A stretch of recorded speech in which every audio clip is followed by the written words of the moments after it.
Okay, welcome everybody to the 6 Steps to Overcoming Adversity. This is our third webinar we're doing for Tomorrow Energy. The first one was an introduction. The second one was the step number 1. And now today we are doing step number 2, which is, which you'll see in a second. Our mission in doing this is to enrich the lives of others by helping them overcome adversity.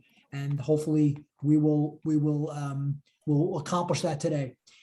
Step number 1, just as a reminder, was facing into whatever adversity is happening with optimism and faith. And this is the 6 steps that we went through the last couple of webinars. And step 2 is, the question is, what is our natural reaction? What's our natural first reaction, next natural reaction to disappointment and to disaster that happens? And what happens is, the next thing we do after we don't face into it, or even if we do start facing into it, is to blame. We point fingers, we hold grudges. So step number 2 in this program is to do what actually does not come naturally, and that is letting go of the anger, letting go of the blame. And the idea, this cartoon really says it all. It's basically one lady saying life's too short to hold grudges, and the other lady jokingly says, no, it's not. You just need to organize your time better. So the idea really is that life really is too short to hold grudges. And, if you think about the people in your social circles or your families who don't talk to each other, in many situations, if you talk to them about it, what are they really arguing about? They probably forgot what the original argument was. And it's very, very difficult for people, once they have this whole head of this person did this X, Y, and Z to me, it's very hard for them to move on from it, to forgive. And it's very hard, even worse, to say sorry for what really happened. And something, like I said, but most of the time they don't even remember what happened. This step will not, unless you cross this barrier here of forgiveness, it will not allow us to move forward. Okay, so I'm going to show you something here. Okay, I don't know if you guys know who this is. This is a guy named Bernie Madoff. And Bernie Madoff ran the largest Ponzi scheme in human history. What that means is he took investments from billions of dollars of investments from hundreds of thousands, if not millions of people, and lives were ruined when it came out years and years later. In 2008, it came out that he was basically stealing the money and sending out fake statements. And that's what a Ponzi scheme is. Ponzi scheme is where they take investments from one person, and when you need your money back, they give you the money from somebody else. The whole thing was one gigantic fraud. It was like I said, the largest fraud in history. I think it was something like $64 billion of a fraud. So when this happened in 2008, it was a very, very difficult time for the whole world, a very difficult time for me as well, personally. This man, without me having any money invested with him, killed my business, because everything after that, all the banks got hurt, and it was just very, very difficult. So I didn't really know how I could forgive. And we didn't have this Bernie Madoff in my life personally, but we had other Ponzi schemes that we unfortunately we were victims of, people that stole our money, and people we knew that we thought we knew very well. And it was very difficult for me. So I really walked over to my partner at the time, Rick Rudy, my business partner, who has been my partner for the last 25 years. And I said, why should I forgive someone who stole from us, who lied to us, who ruined our lives, who ruined our business? And his answer was, Jack, let God worry about justice. In other words, let God deal with the criminal has to pay for his crime, or the thief for his fraud. Let go and let God deal with Bernie and other Bernie Madoffs that exist. And then he continued, and he basically said, your anger, it's understandable, right? You were cheated, but it's forming an impenetrable wall between you and your path forward. That's what he told me. And forgiving breaks down the wall, and it's really the only way forward. So that's what this session and that's what this webinar today is about, how to do that. Now, the first question that people ask me when I talk about this, and the first question I asked myself at the time was, does forgiving mean that I should condone the behavior? You know, people steal, people hurt others, kill other people, abuse other people. Does that mean we turn a wrong into a right? So instead of, the answer is no. The answer is, and I have written over here, and I try to not put too many words in this webinar, but this really says it all. It's 9 things that forgiveness does. Number 1, to forgive is to give up the fantasy that the past could have been any different. It's to give yourself permission to accept that what has happened. Number 3, it's to stop pressing the rewind button and to move forward. It's to stop being held hostage by the past. It's not to not allow the anger to drain your energy, to tap into a potent healing force, and to go from being weak to becoming a source of strength and blessing for other people, especially your family and your friends, and to finally shift your outlook from being a victim to being free, from scarcity to abundance, and breaking down the wall, as I said before, between you and your path forward. And that's what forgiveness is all about. We'll hold the questions to the end, but let me continue. So where is step 2 begin? It begins with forgiving ourselves. And as you can see this picture here of this muscle builder, this bodybuilder, it's a muscle. Forgiving is a muscle, okay? So number 1, the first thing we have to do, psychologists tell us, is to start forgiving ourselves for mistakes we've made, etc. And forgiving ourselves is what, not being able to forgive ourselves is what holds us back from forgiving anybody else. That's number 1. If you notice, the people in your life that are overly critical of themselves or overly critical of others, and it goes together. And like I said, forgiving is a muscle. You either use it or you lose it. And not only is forgiving a muscle, but apologizing is a muscle. So if we don't apologize often and to people that we love, then it's very difficult for us to forgive. It's a strange thing. They're 2 sides of the same coin. If this is a little commercial, little advert thing here. Dear God, if I hurt others, give me the strength to apologize. People hurt me, give me the strength to forgive. They really go together. Okay, so when my kids were little and they used to abuse each other, right? Beat each other up, whether it's in the house or on the playground or wherever. What I used to say all the time was there are 3 parts to every apology. In fact, I had this conversation with my grandchildren on Sunday in the car, coming back from the Sky Zone, right? One kid hit the other, took away the other person's thing. And I said, it's not just about saying you're sorry. There are 3 steps to this. I'm sorry. I feel bad about it, and I will try never to do that again. The word try came from my kids because I used to say, and I'm sorry, I feel bad about it, and I'll never do it again. And they used to say, well, what if we do it again? I don't want to lie. Well, I'll try never to do that again. And that's really what it comes down to. Without all 3 of these statements, it doesn't work. And it starts with myself. I made a mistake, right? I invested in the wrong company. I did the wrong thing, and I feel bad about it. And guess what? I will try to learn my lesson, and that's how I get over, and that's how I apologize, starting with myself, right? I'm sad, I'm disappointed about it, and I'm resolving never to repeat that. I'll do the best I can never to repeat that. And that opens up the doors to overcoming adversity, as you will see. Okay, so the next slide is talking about who is strong and who is weak. In this society, in American society, we tend to think the person that apologizes is the weaker guy. Think about a car accident, right? To a bumper, a fender bender. The person that gets out of his car and says, I'm sorry, loses the case, right? So we get the feeling that apologizing and taking the high road detracts from our strength. And it's really exactly the opposite, okay? I've been working with my current business partner since 1987. His name is Rick Rudy. I don't want to embarrass him, but that relationship cannot be stronger. And I think, and we both believe, the secret to that successful, so to speak, business marriage, and I think the secret to every marriage, and I'm married, thank God, 35 and 3/4 years now. And I think the secret is the same. It's when things happen, it doesn't matter if you are terribly upset or whatever, whether you really think you're completely wrong or not, it doesn't matter who's wrong and right. Say you're sorry right away, ask for forgiveness right away, and forgive right away. The faster you do that, the happier relationships will be. And without doing that, overcoming adversity is just impossible.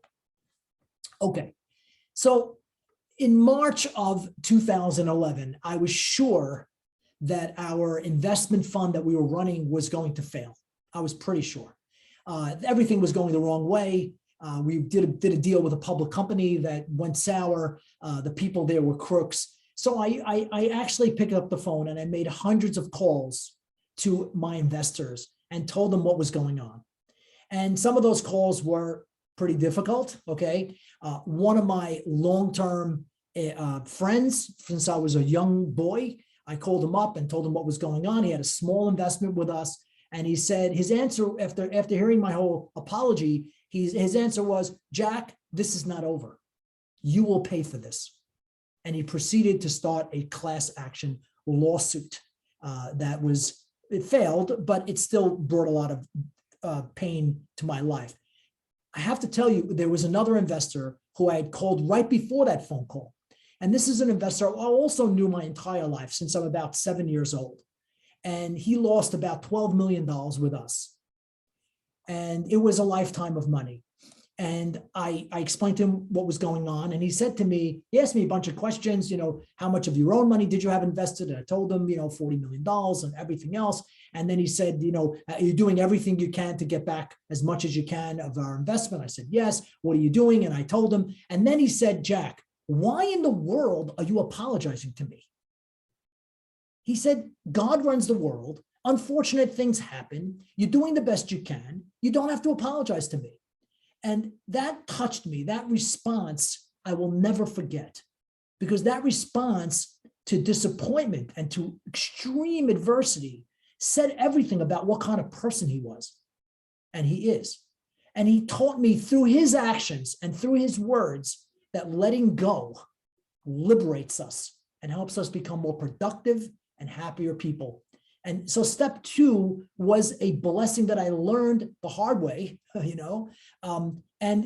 often, every day, right? We don't have a choice about which kind of adversity we're going to face, but we do have a choice as to how we respond to that adversity.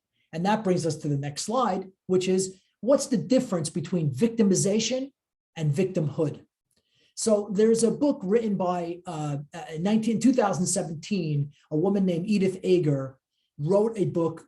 She was a 90-year-old. At 2017, she was 90. So what is she now? 94, right? She was a 90-year-old Holocaust survivor. She survived the concentration camps, her and her sister. She lost her parents, and she lost her entire family in the concentration camps in Europe, the death camps, I should say, Auschwitz. When the American soldiers liberated the camps in 1944, she had typhoid fever, she had pneumonia, she had other diseases and a broken back. And somehow or other, she made it.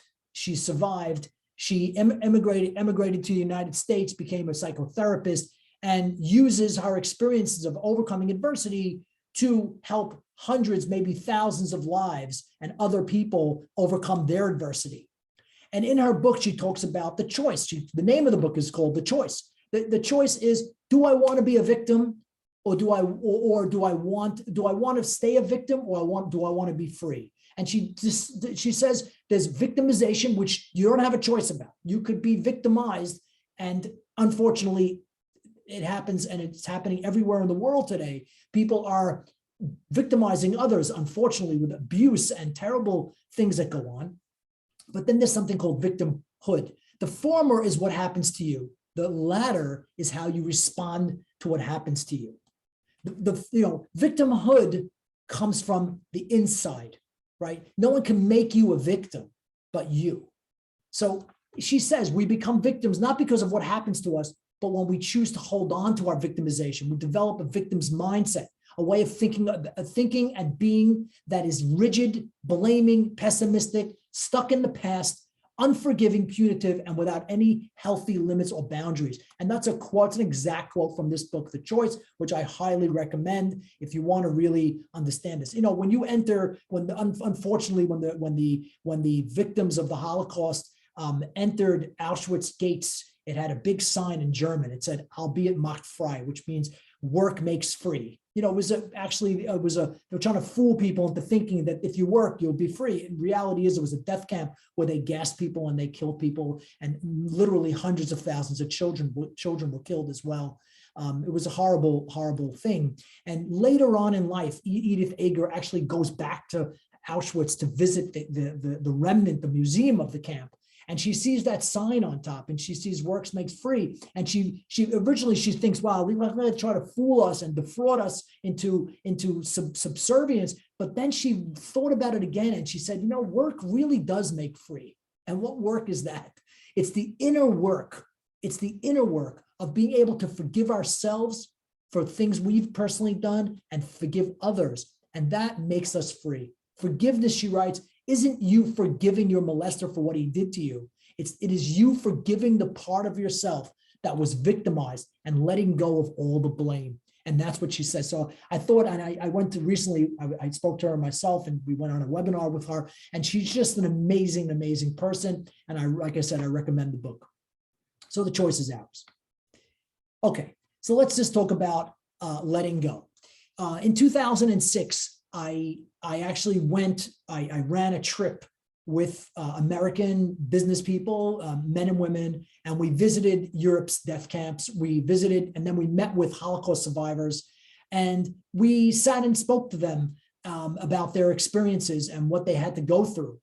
I remember one time we went to Auschwitz in Poland, and then we met with them in Israel. And one of the ladies, I stood up and I asked the question, and I said, you know, we were just there, you know, it's April and it was freezing cold. You know, how cold were you when you were in the concentration camps? And she said, how cold was I?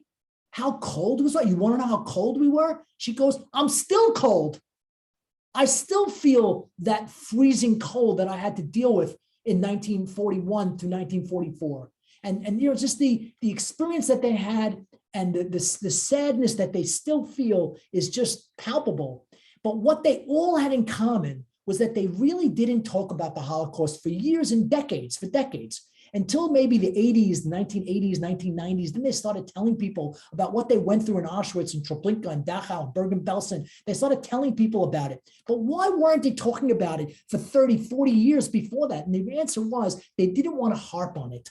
They wanted to create productive lives. They wanted to resettle in America or other places. They wanted to build their lives, build new families, literally new families they built. And instead of focusing on the past, they focused on the future. And that's why they didn't really want to talk about it. And what is true of Holocaust survivors and people that go through terrible, terrible adversity is even more applicable to business people who lose their money or lose their jobs or have difficulty in work or difficulty with the family or with their friends.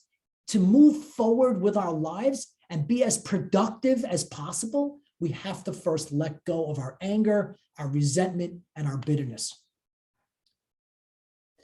Okay, so now here is another amazing story. Sarah Montana, you guys could look this up. It's kind of an amazing story. Sarah Montana has a TED Talk that you can listen to, and she's written a bunch of things. I'll tell you her story very quickly. In December 19th, 2008, a 17-year-old neighbor of Sarah broke into her home. She wasn't home at the time. He came into her home. He was a drug addict, came to steal money. He saw Sarah's brother, Jim, asleep on the couch, and he panicked and he fled the scene. And then moments later, he realized he had forgotten his coat. He walked back in, and the brother got up, he shot the brother. The mother walked in the house 2 seconds later, screamed when she saw the brother shot, and he turned around and killed her mother. Terrible, terrible story. They asked the boy, why did you kill Sarah's mother? He says, because she wouldn't stop screaming. That was in the court case. So at the funeral home, the 21-year-old Sarah was filled with fury. She was just enraged. She just couldn't deal with life. And finally, 7 years later, she realized there was a kind of what she calls a steel tether of trauma chaining her to the murderer, right? This murderer now is in jail, and she's still living her life as the victim of this double murder. So she writes she says in her talk, I had been lurching against its pull and dragging him through the mud with me for 7 years, whether I knew it or not. It was with a little horror that I realized that he may have killed them, but I chose to keep us connected. So what did she do? She wrote him a letter, and she wrote, I forgive you. And she didn't mean I forgive the act that he did, right? Because that's not okay. And she wrote that to him. But instead, what she said to him in the letter was, I don't want to hold us captive to this thing anymore. I can heal myself, and I don't need anything from you. That's what she wrote in the letter. And after saying that and meaning it, she says she detached this offender, and it's like a load of bricks came off her back. The chains that connected her to him were broken, and she was finally free. So she writes and says, a lot of things about forgiveness. You can't forgive someone. You can only forgive someone what they did to you. So the surviving family of a murder, for example, can't forgive the murderers because they weren't the ones killed. They can only forgive the pain, the anguish, the grief that the loss caused them, right? So you can't forgive your father for beating your mother. You can only forgive him for how sad or alienated or angry that made you feel, right? I can't forgive, she writes, I can't forgive my neighbor for killing my mother or my brother. I'm still here, right? She says, I have to assess my damages, the wedding I had without the two of them, the parts of me that my husband and kids will never get to know or understand because they never met my mother and my brother. My inherent sense of safety and belonging. She says, those are my damages, and that's what I had to allow to forgive. And once she did that, she says over and over, she was free. So again, the same concept, we have to, in order for us to get free, to move on, to overcome our adversity, the most difficult thing we have to do is to actually let go of the blame, let go of the sadness, let go of the anger, and move forward. Now, it becomes easier to do that. It becomes easier to do that when you have faith and when you have courage, right? Because what does it take?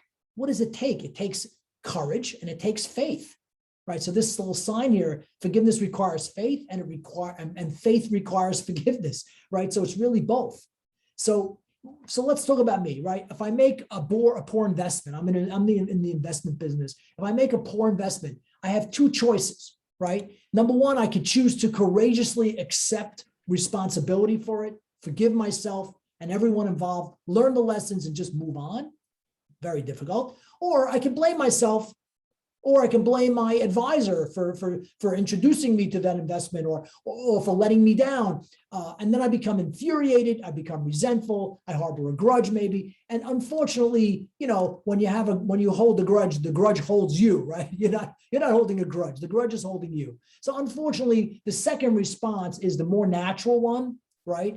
It's not only the victim's response, it's the coward's response. It's really cowardice, meaning in order for us to actually let go, we have to have faith that there's a bigger plan and that things will ultimately be okay, which is step one. And number two, we have to accept responsibility for whatever just happened. And then, and only then, could we move on. Okay. So I have two friends that don't talk to each other. They were business partners a few years ago, and today they don't talk to us. So I see myself as I'm Mr. Peace Man, right? I'm the diplomat. So I'm trying to get them to talk to each other again and bring them together. One of the friends turns to me at some point. He gets so annoyed with me. He turns to me and he says, "Look, Jack, I appreciate what you're trying to do and your concern, but guess what? I'm done. I have nothing against them. I'm neutral. right? I don't want him to apologize, and I don't want to apologize. He's out of my life. I feel nothing. I don't feel any hate. I don't feel any resentment, nothing. He says, so just don't stop trying to get us back together. So I, of course, didn't believe a word he said, because there's not one word that he said that was true. That is all nonsense. That's just it's just a, what do you call that again? You know, like a shield that's shielding himself from actually facing into this relationship that went on for 25 years. There's no way that he feels nothing. And I don't believe there's any neutral. And forgiving, it, you know, is active. In every waking moment, we're either extending ourselves with love or we're projecting fear. It's just one or the other. So with every word, every thought, every action, either it brings us closer to peace or further away from it. So I don't really believe that you something happens and then it's over. It's not really over. You still have that resentment, and our lives are improved and enriched one moment at a time when we start to realize that every moment is important. And you know, maybe it makes us feel good and maybe it feels justified to hold grudges. It just doesn't work, and we can't really get through it. There's a famous story about Joseph and his brothers in the Hebrew Bible. Joseph's older brothers were jealous of the younger brother, right? So they treated him harshly. They threw him in a pit. They sat down to eat while that was happening. He was crying. They ignored him, and then they sold him into slavery. And then they did the ultimate insidious act, and they told their father that he was murdered. And they brought back a bloody coat. He says, "Is this the coat that you gave little Joseph?" Well, guess what? Look, he must have been killed. And that's what happened. So Joseph gets to Egypt. He's a slave. He gets sent to prison. He gets framed. His life is a mess. And when he hit bottom, he makes a comeback.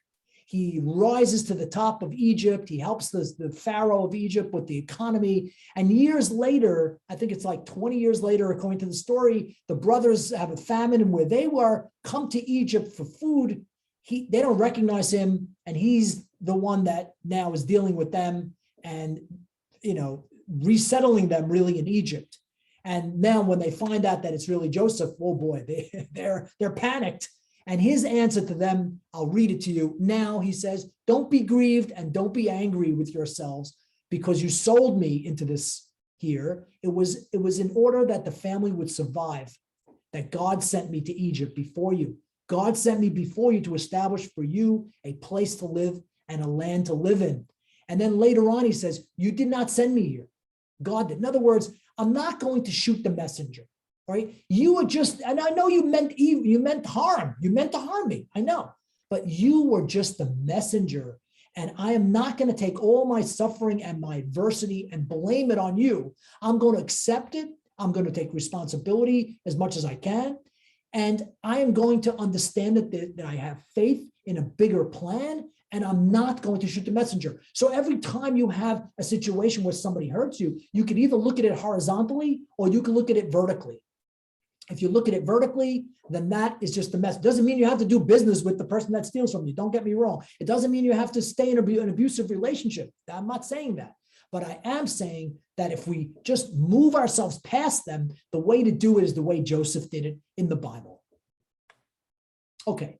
And then another little tip about moving forward and getting over grudges and blame is sometimes, you know, it's just a matter of getting the facts, right? So the story is told about a man who's in a subway car with his 4 children. His children are running around, disturbing everybody, screaming, crying, fighting with each other. And everybody in the train car is getting upset and getting annoyed. Finally, a man stands up and tells the man, you know, tells the father and says, "Can you just calm your kids down already? They're annoying everyone on the train." So the father apologizes and says, "I'm really sorry. You know, their mother died this morning. And we just came from the funeral, and I guess they're just a little rowdy and confused." So obviously the simple message here, I think Steve Covey quotes that story. The simple message is try to get all the facts before you make the decision that the person is really trying to harm you or is doing something wrong. And that sometimes just solves the problem. You know, what I wrote here is verify before you vilify. Okay. And then the final story I'll tell is a story is told about two friends traveling through the desert. And so supposedly they have a heated argument, and it ends with Mr. A slapping Mr. B in the face. And the slapped Mr. B was hurt, and silently he wrote in the sand, "Today my best friend slapped me in the face." And then they keep walking. They come onto travels. They swim in the murky water, and turns out to be quicksand. And Mr. B is who was slapped in the face by Mr. A. Right? He starts to sink. He starts to drown, and Mr. A jumps in and saves him. And then he goes on a stone and he engraves in the stone, "Today my best friend saved my life." So Mr. A turns to Mr. B and he says, "When I slapped you in the face, you wrote it on sand. When I helped you, you wrote it on the stone. What's that about?" And the friend says, and this is what he says, right? "When someone hurts us, we should write it in the sand where the winds of forgiveness can erase it. When someone helps us and we're grateful, we should engrave that in stone and put it in our brains and never forget it, when no wind can ever erase it." So the goal of step 2 is, as it says in this little slide here, to let's write our hurts in the sand. They happen. We're not being unrealistic, and we're not being, whatever. We're not being, disingenuous. We have hurts. We have adversity. We have things that people have done to us and do to us. We're not saying they don't. They do. Let's carve our blessings and our gratitude in stone, and let's try to get the hurt and the blow away. What does that do for us? It liberates us. It liberates us, and it gives us the ability to move forward. And that's what this is all about. Summary of step 2 is to overcome adversity. We have to avoid blaming. We have to avoid staying angry, staying resentful, being bitter, because that just keeps us as victims of our adversity and prevents us from moving forward and moving on with our lives. Once we can let go of the blame, we can move on to step 3, which is learning the lessons, which you'll hear in the next webinar that we put on in a couple of months from now, assuming you guys had a lot of fun today. And now I will take questions.